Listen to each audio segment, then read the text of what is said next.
오늘도 우리 사는 이야기 찾아주셔서 감사합니다. 사연자분이 보내주신 이야기 시작해볼게요. 안녕하세요.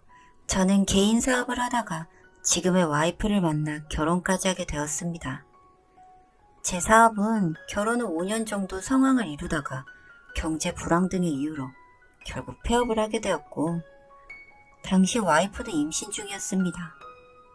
사업을 하는 것 이외에 할 수 있는 게 없던 저는 결국 급여를 많이 준다는 택배 일을 시작하게 되었고, 예쁜 딸아이가 태어났습니다. 힘든 일 중에도 딸아이와 와이프를 보고 있으면 못할 일이 없었어요. 그렇게 몇 년을 택배업을 하고 대리기사도 하면서 열심히 생활을 했습니다.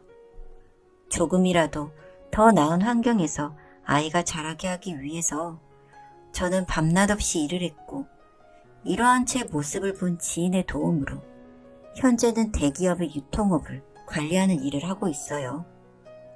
유통업이다 보니 아무래도 제가 출장을 다니는 날이 많아지게 되었습니다.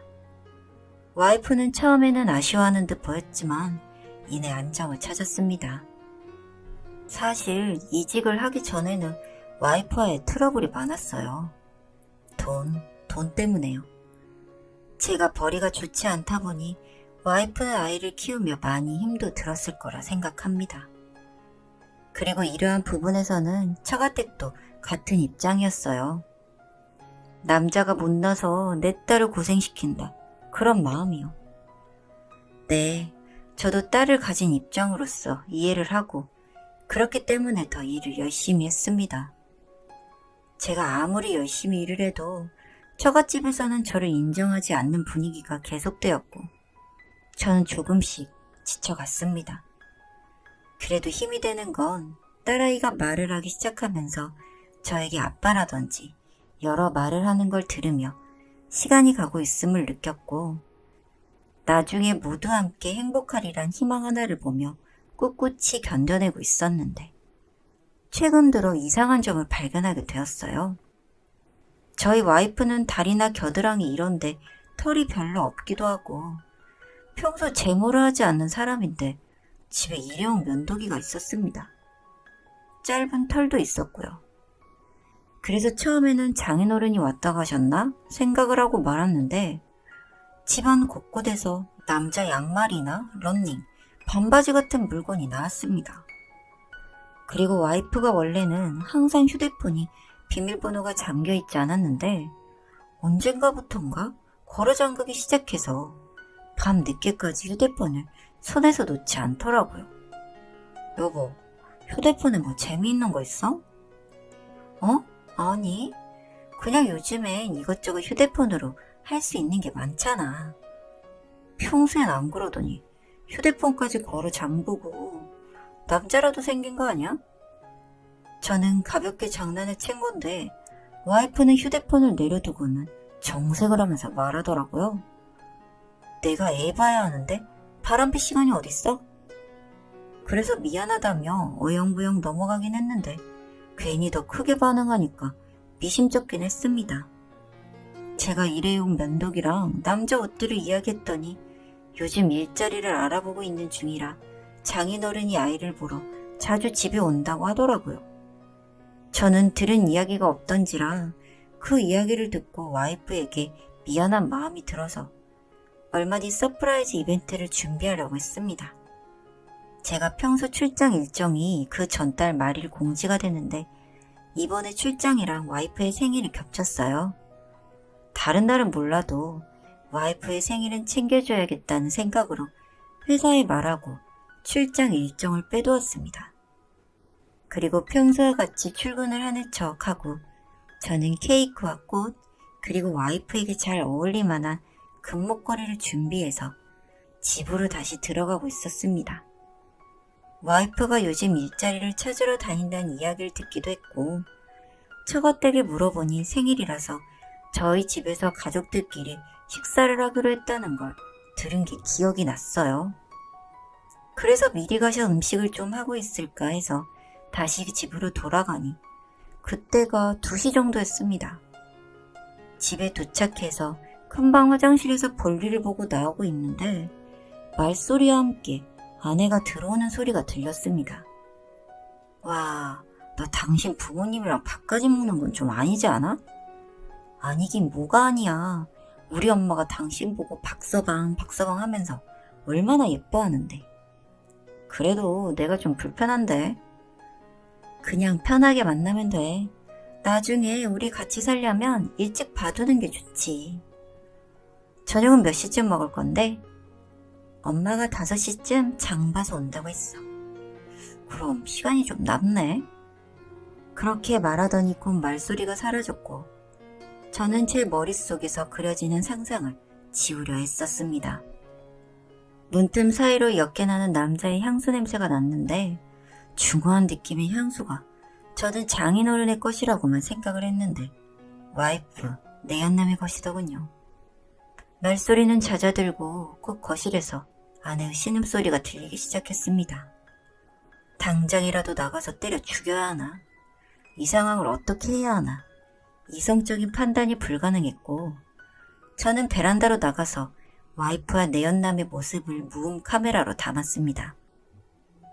제가 베란다로 나온 사이에 두 사람은 큰 방으로 들어왔고 저는 간발의 차이로 두 사람에게 걸리지 않았습니다. 두 사람의 소리를 들으며 저는 숨을 죽였고 곧 처가 식구들이 들어오는 소리가 들렸습니다. 저는 나가지도 못하고 베란다에서 계속 쭈그려 앉아 있었고요.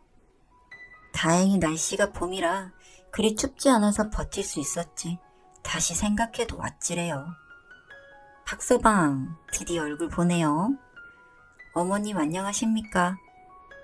우리 딸 생일에 이렇게 와줘서 고마워요. 박서방 시간 안 내줬으면 오늘 딸이랑 밥도 같이 못 먹을 뻔했지 뭐야. 그렇게 저만 빼고 화기애애한 처가 식구들을 보고 있으니 왜 그리 눈물이 나던지. 그리고 의아했던 게 딸아이가 없었습니다.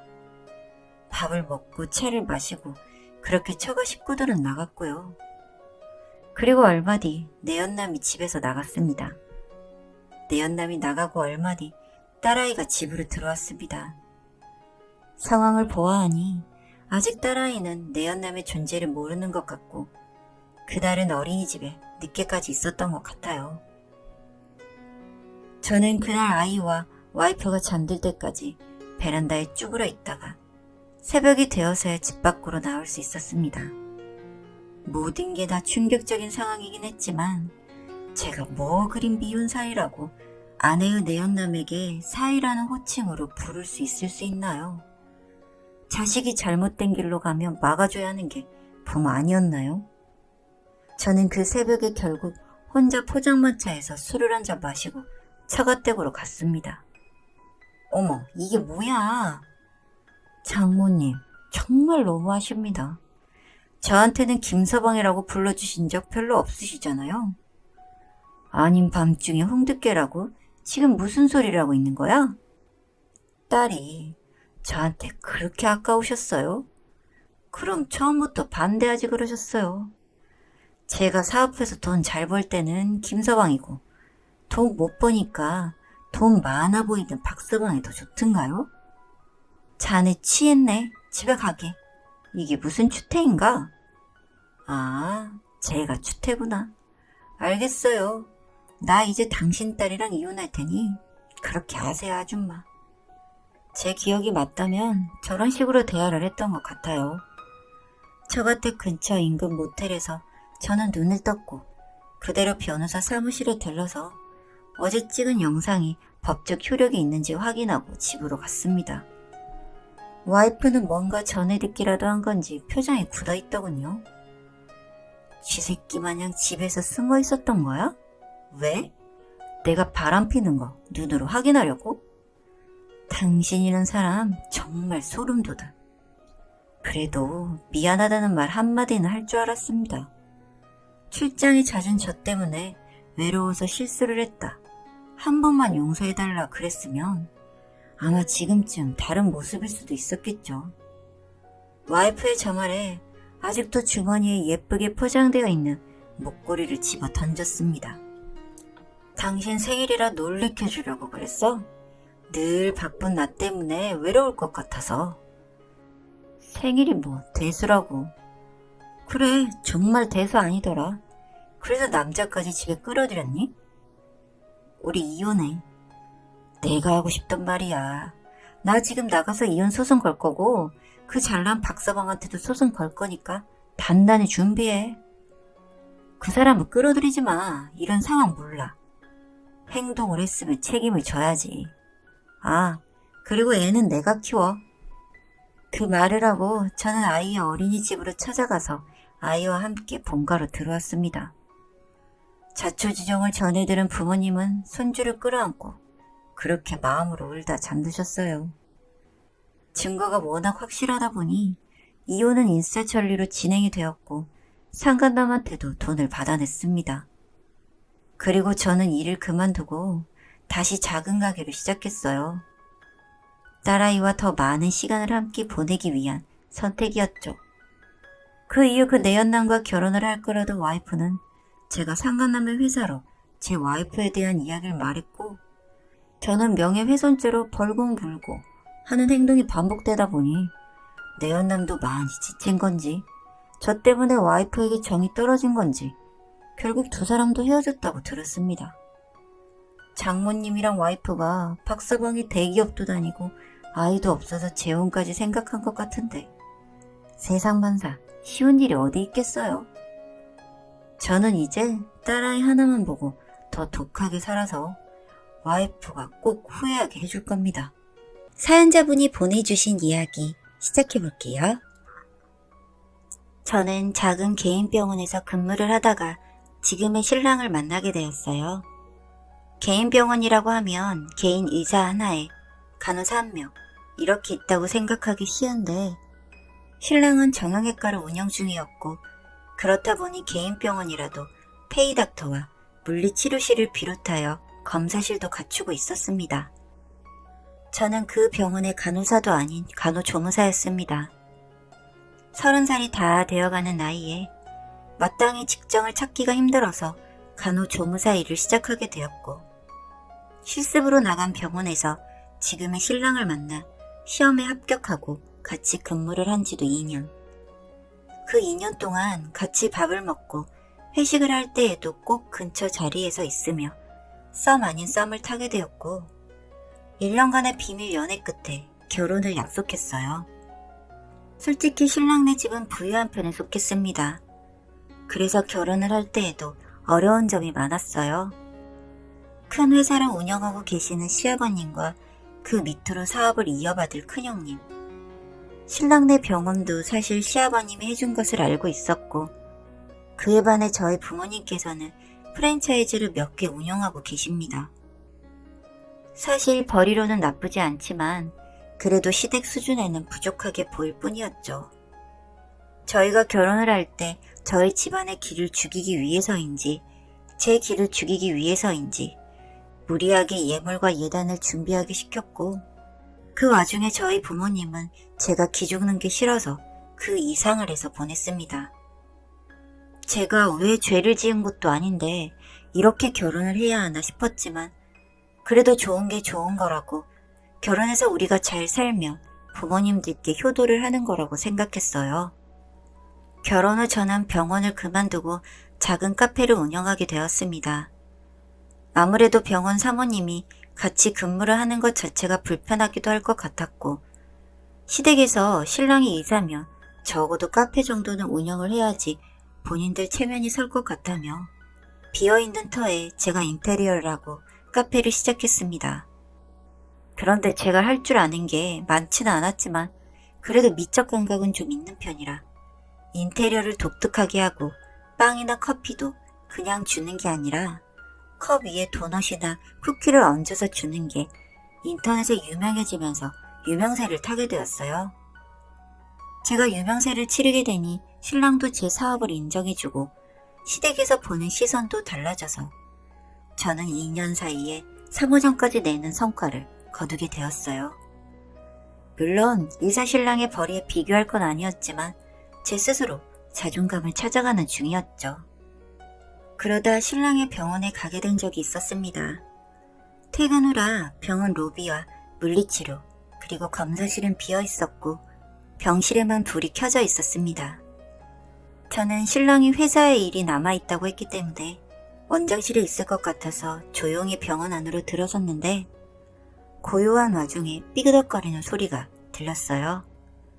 그 소리를 듣고 여기저기 기웃거리다 보니 물리치료실이라는 글자가 눈에 보였고 밑에서 올라오는 상가의 조명빛에 어스름한 사람의 형상이 보였습니다. 물리치료용 패드 밑으로 간호사용 슬리퍼가 보였고 제가 신랑의 생일날 선물해준 구두가 보이더라고요. 확실히 확인을 해야 할지 못 본 척 지나가야 할지 망설이기도 10분여쯤 지났을까.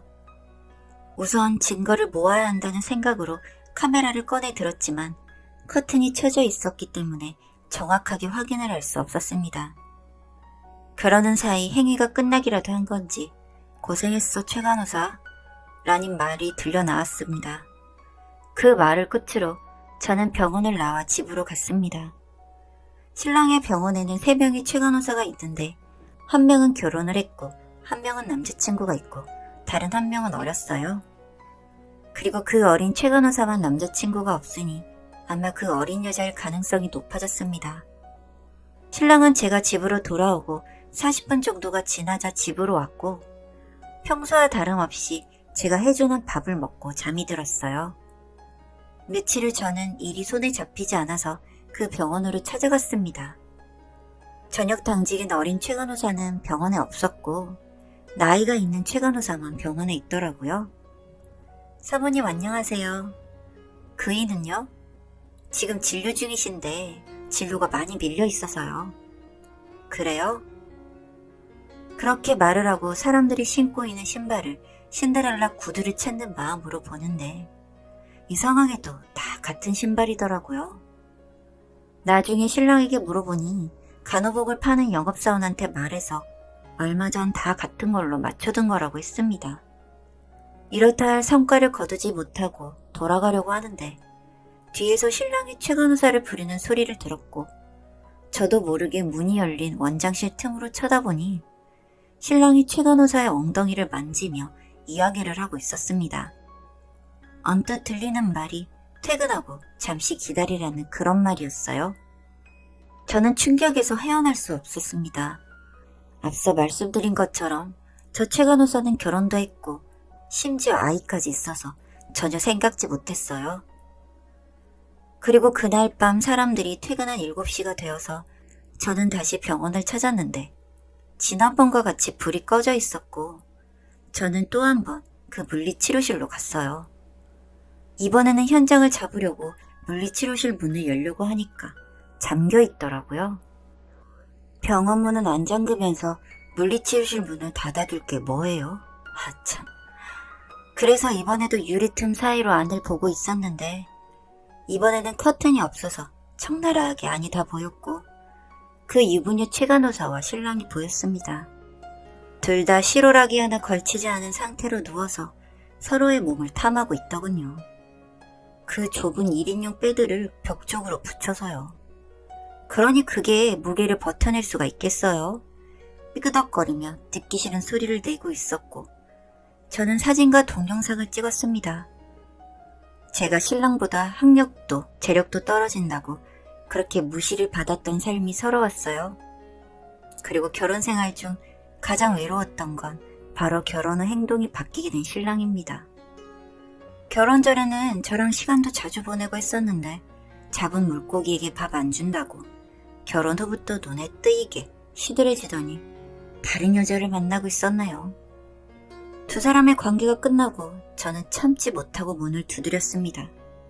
몇 분 후 옷을 입은 두 사람이 나왔고 최 간호사는 제 눈도 마주치지 않고 뛰어서 나갔어요. 그러면서 신랑이 하는 말이 쪽팔리게 왜 이러냐고 하더라고요. 저한테. 정말 쪽팔린 사람이 누군데.